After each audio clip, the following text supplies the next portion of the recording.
Et donc, on prévoit toujours faire du non destructif. C'est pour ça qu'on fait le dessin en blanc pour masquer une partie du décor sur un calque. Comme ça, s'il faut, si on a fait dessiner trop en blanc dans l'objet dynamique, là, si on a dessiné trop en blanc là, on prendra la gomme et on enlèvera du blanc.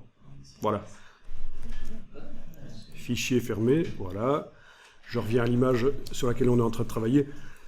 Donc, l'intérêt de l'objet dynamique, ben oui, ça contient les deux calques. Là, on peut modifier, dessiner en blanc pour enlever une partie du décor si on veut, en double-cliquant sur lui. Mais aussi, on sait qu'on va pouvoir mettre un filtre dynamique, un flou gaussien.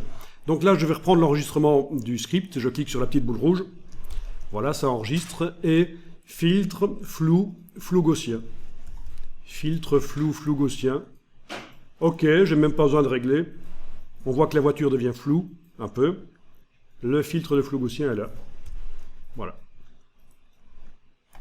On le modifiera après en fonction de chaque image, en fait. Alors voilà, qu'est-ce qu'il nous faut au-dessus? Il nous faut un calque qui permet de modifier l'intensité lumineuse, parce qu'après, on va mettre un seuil. Vous vous souvenez du système, hein.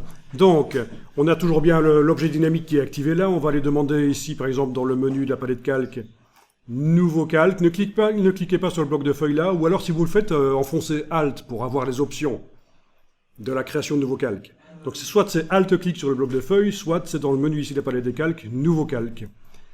Alors là, on va mettre un calque qui va être en mode incrustation. Mode incrustation. Et on va cocher couleur neutre pour le mode incrustation. 50% gris entre parenthèses. Ok. Voilà, il est là.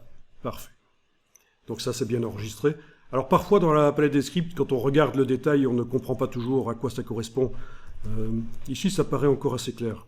Mais parfois, c'est pas évident. Je veux dire, c'est parfois écrit d'une manière bizarre dans le script. Ok.